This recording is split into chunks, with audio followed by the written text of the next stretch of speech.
Berhubungan intim di pinggir kasur bisa hamil anak perempuan. Bener nggak sih? Sebenarnya jenis kelamin anak-anak itu, pada saat dihamil ibunya, itu akan ditentukan oleh sel sperma yang dari ayahnya. Nah, kenapa ditentukan oleh sperma ayahnya? Karena penentuan jenis kelamin anak itu ditemukan dari kromosom seks. Kromosom seks pada sel telur itu hanya mengandung kromosom X, sedangkan kromosom seks pada sel sperma bisa mengandung kromosom X ataupun Y. Bila kromosom seks X dari sel telur bertemu dengan kromosom X dari sel sperma, maka akan mengandung anak perempuan. Bila kromosom X dari sel telur dan kromosom Y dari sel sperma bertemu, maka akan mengandung anak laki-laki.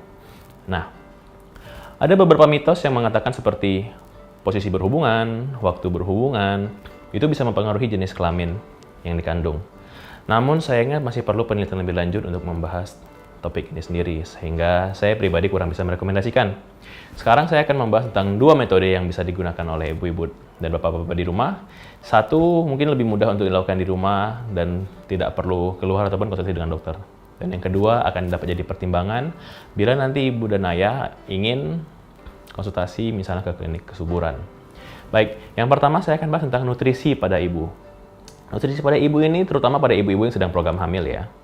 Jadi nutrisi ini sempat diteliti pada penelitian pada tahun 2010 yang menemukan bahwa nutrisi terutama mineral seperti kalsium, natrium, kalium, dan magnesium itu dapat menentukan dalam jenis kelamin anak.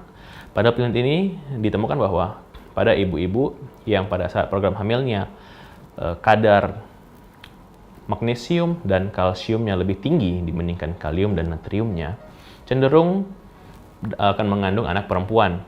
Sedangkan kebalikannya, pada ibu-ibu yang kadar natrium dan kadar kaliumnya lebih tinggi, cenderung akan lebih mudah mengandung anak laki-laki. Namun ini bukan berarti nutrisi-nutrisi yang lain akan dikurangi ya ibu-ibu. Kemudian, metode kedua, metode ini disebut metode memilah sperma. Sesuai dengan namanya, metode memilah sperma ini adalah memilah-milah sperma dari si ayahnya. Seperti tadi sudah saya sebutkan, sel sperma bisa mengandung kromosom X ataupun kromosom Y. Maka itu akan dipilah mana yang mengandung kromosom X, mana yang mengandung kromosom Y. Jadi dari metode ini, angka keberhasilan yang dapat ditemukan sekitar 80-90% dari penelitian sudah dicek. Namun di Indonesia sendiri, metode ini itu dapat dilakukan untuk anak kedua dan seterusnya. Jadi untuk anak pertama tidak boleh dulu. Nah, jadi ini dua metode yang dapat dicoba untuk di rumah. Semoga berhasil.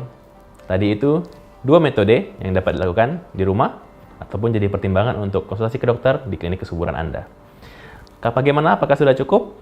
Atau mungkin ingin tahu metode-metode lain? Silahkan komen di bawah ya.